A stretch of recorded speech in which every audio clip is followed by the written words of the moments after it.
Malviya Nagar triple murder case में बड़ा update आया है। पुलिस को हत्यारे की जानकारी मिल गई है। पुलिस ने हत्यारे को आइडेंटिफाई कर लिया है। घर के ही खास परिचित ने इस हत्या की वारदात को अंजाम दिया था। मालवीय नगर इलाके का ही ये आरोपी रहने वाला है। वारदात से पहले कातिल ने कपड़े, मास्क, ग्लव्स और धारदार हथियार भी खरीदे थे। सिर्फ मां सुमन की हत्या करने के लिए ये कातिल घर पर आया था और इस घटना के वक्त घर में बच्चे सो रहे थे। कातिल ने पहले मां की हत्या की और अचानक से जब बच्चे उठ गए तो उन्हें भी मौत के घाट उतार दिया। मां सुमन ने हत्यारे के साथ काफी देर तक संघर्ष किया। हत्यारे आरोपी ने ननद नेहा पर भी फायरिंग की थी। पति लक्ष्मण के साथ भी कई लोगों की रंजिश बताई जा रही है। हालांकि अभी तक आरोपी पुलिस की पकड़ से दूर है। पुलिस लगातार आरोपी की तलाश कर रही है। और इसी के साथ हमारे सहयोगी यादवेंद्र का रुख करेंगे इस खबर पर। यादवेंद्र, बड़ा अपडेट आया है, क्या कुछ सबूत या क्या कुछ इंफॉर्मेशन पुलिस के हाथ लगी है? देखिए चारू, मैं आपको बता दूं कि जिस आरोपी की पुलिस तलाश कर रही थी उसको पुलिस ने अब आइडेंटिफाई कर लिया है। लगातार एसएचओ पूनम चौधरी, इसके अलावा एसीपी और तमाम जिला स्पेशल टीमें जो है डीसीपी ज्ञानचंद यादव के निर्देशन में लगातार यहाँ पर कार्रवाई है वो लगातार कर रहे हैं। और कुछ एविडेंस जो मिले थे उसके आधार पर पुलिस को एक सबसे बड़ा जो सुराग जिस शख्स के बारे में मिला उसकी पहचान यहाँ पर कर ली और जो हत्यारा जो था उसकी पहचान पुलिस ने कर ली और उसको आइडेंटिफाई कर लिया। पुलिस ने उसकी तलाश में उसके घर पर भी गई, लेकिन जो आरोपी जो था वो घर से फरार है और हत्या करने के बाद से आरोपी फरार चल रहा था। एक बड़ी बात यहाँ है कि पुलिस ने जब इन्वेस्टिगेशन करी तो उसमें पता चला कि जो आरोपी ने सोची समझी साजिश के तहत इस हत्याकांड को अंजाम दिया और इसी साजिश के तहत ये शख्स घर के अंदर घुसा और चूंकि उसका मकसद जो था वो मां सुमन को मारना था, सुमन बिष्ट को, और उसी इरादे से ये घर में घुसा था। लेकिन चूंकि बच्चे सो रहे थे तो जैसे ही सुमन का कातिल के साथ संघर्ष हुआ तो उस दौरान जो बच्चे जो है जग गए तो उसने बच्चों को भी मार डाला और उस पर करीब आधा दर्जन से ज्यादा एक बच्चे के शरीर पर जो है ताबड़तोड़ वार किए। इसके अलावा जो महिला जो थी उसके शरीर पर करीब दर्जनों जो घाव है वो पाए गए हैं और जो कि जब स्ट्रगल हुआ था उस दौरान उसने गर्दन पर वार किया सबसे पहले कातिल ने और जो हथियार जो था, जो धारदार हथियार था, उस हथियार को भी पुलिस ने बरामद कर लिया है। मांस काटने वाला एक हथियार था जो अमूमन मांस काटने के काम में जो हथियार काम आता है, उस धारदार हथियार से इस पूरे हत्याकांड को अंजाम दे के गया। लेकिन एक बड़ी बात यहाँ पर यह है क्योंकि जिस वक्त ये हत्याकांड हुआ उस समय ये शख्स जो था कमरे के अंदर मौजूद था। अचानक से जो ननद जो थी नेहा वो ऊपर आई थी और चूंकि घर पर एक ऑटो जो था वो बच्चों को लेने के लिए आया था ट्यूशन के लिए, लेकिन बच्चे सो रहे थे। किसी शख्स ने ये कहा कि बच्चे जो है गांव गए हुए हैं, तो ऐसे में ननद ने मना किया। उसके बाद ननद ऊपर आती है। उसके बाद जो कातिल जो है वो ग्लव्स पहना हुआ था, उसने हाथों से इशारा करके उसको बुलाया अंदर की तरफ। जैसे गेट के पास से बुलाया तो धक्का दे करके इस कातिल ने ननद के ऊपर भी फायरिंग करी। लेकिन इस घटना में जो ननद है वो बच गई। लेकिन यहाँ पर पुलिस का एक सस्पेक्ट जो है वो ननद भी है, क्योंकि कैसे ननद ऊपर आ जाती है और उसके बाद कातिल उस पर फायरिंग करता है, उसको गोली नहीं लगती है।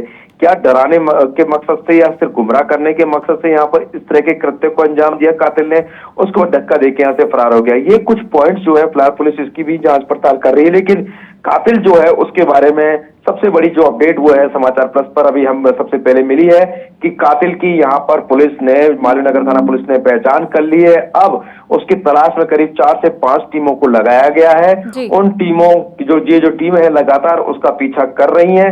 जैसे ही पुलिस जो है पुलिस की गिरफ्त में ये आरोपी आ जाएगा उसके बाद पुलिस यहाँ पर एक बड़ी प्रेस कॉन्फ्रेंस करेगी और उसके बाद पूरे मामले का यहाँ पर कटाक्षेप किया जाएगा। लेकिन चारू, जो इन्वेस्टिगेशन हुई है इसमें बात सामने आई है कि ये जो जानकार जो शख्स है ये पति का ही दोस्त है, उसका जानकार था, इसी के चलते वो घर पे आता जाता था।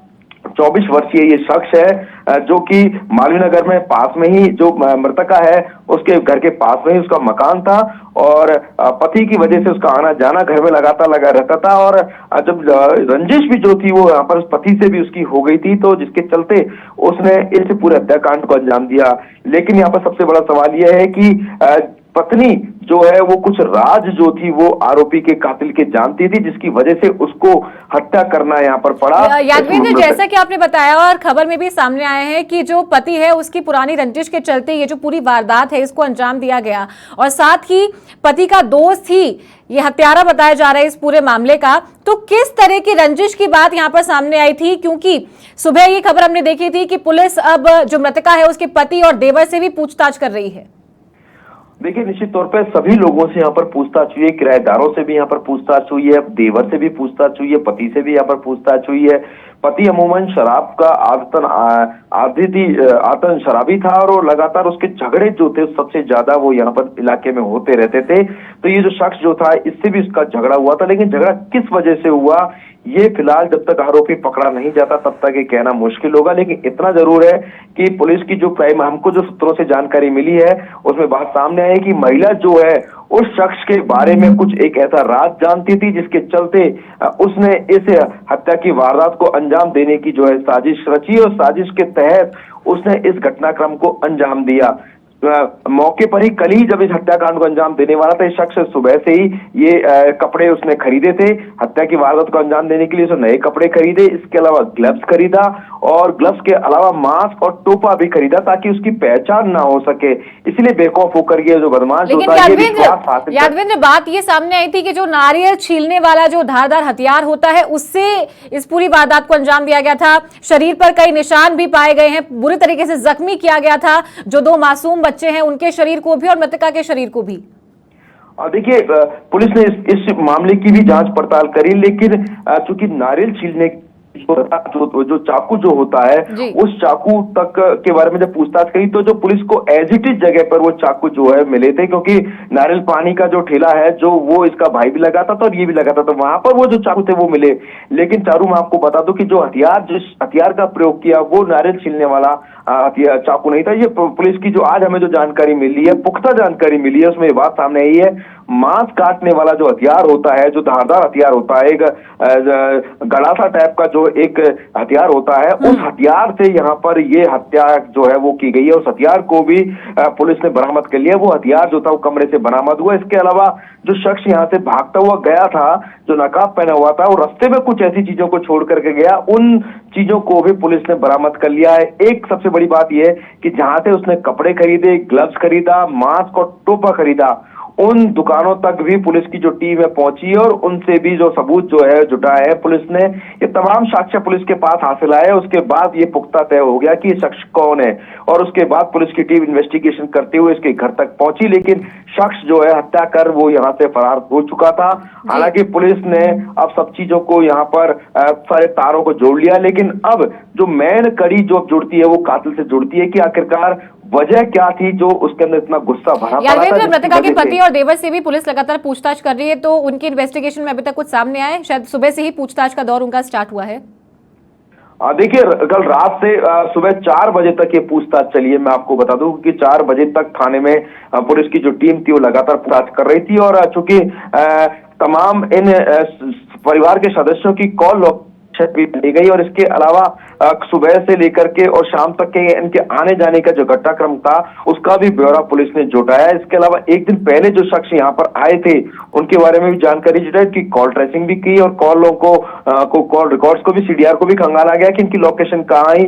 अगर जो भाई जो था, जो देवर जो था, वो देवर ठेला छोड़ करके कहीं गया तो वो क्यों गया, किस मकसद से गया, ये सारी चीजें जुटाई गई। और कुछ हार्ड रूप भी जो था वो यहाँ पर पुलिस ने रुख अपनाया और वहां पर डराया धमकाया भी। उसके बाद कुछ चीजें निकल करके आई, लेकिन भूमिका जो है वो परिवार के किसी भी सदस्य के ऊपर नहीं आई। हाँ, इतना जरूर है कि जो ननद जो है वो कहीं ना कहीं सस्पेक्ट में है, क्योंकि वजह क्या रही होगी। देखिए चारू, जब एक महिला की हत्या करने का इरादा जब ये शख्स कर लेता है और इस तरीके से जघन्य हत्याकांड को अंजाम देता है कि उस पर शरीर पर कम से कम 20 से ज्यादा वार करता है। देखिए, दाद देनी पड़ेगी यहाँ पर उस महिला की भी। काफी देर तक उसने इस बदमाश के साथ, इस हत्यारे के साथ स्ट्रगल किया, संघर्ष किया, और चूंकि इसकी जुबानगी जो है वो इस कमरे को देख करके लगती है, क्योंकि कमरा पूरा खून से सना हुआ है, दीवारों पर हाथ के उंगलियों के बहुत सारे निशान है, यानी संघर्ष हुआ है इसका। कंबल से जो है इस हत्यारे ने उसको फिर उसके बाद दबाया और उसके बाद उस पर ताबड़तोड़ वार किए। लेकिन क्योंकि बच्चा जो था 5 साल का बच्चा जो है दिव्यांश जो है वो जग गया था और उसके बाद जैसे बच्चा जगा तो उसके बाद उसको, क्योंकि घायल अवस्था में महिला कमरे में थी, उसके बाद उसने बच्चे को मारा और उस पर ताबड़तोड़ वार किए। यानी कितना गुस्सा जो था वो कहीं ना कहीं उस कातिल के अंदर जहन में था और जिसकी घटनाक्रम को अंजाम दिया। हालांकि ये बात सामने आई कि महिला जो है कुछ राज जो थी, जो राज जो था वो उस राज को महिला जानती थी, जिसके चलते उसको ये लगा कि इस महिला को मार देना ही उचित है और इसी के चलते उसने पहले से ही साजिश रच ली।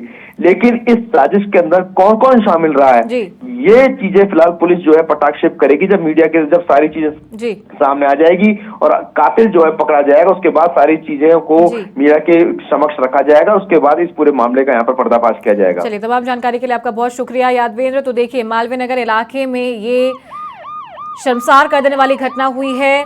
पति का दोस्त हत्यारा बताया जा रहा है जिसने इस पूरी वारदात को अंजाम दिया। सबसे पहले जो मां सुमन है उस पर हथियार से वार किया और बुरी तरह उसको जख्मी किया और उसके बाद जब उसका बच्चा जाग गया तो उन दोनों को भी मौत के घाट उतार दिया।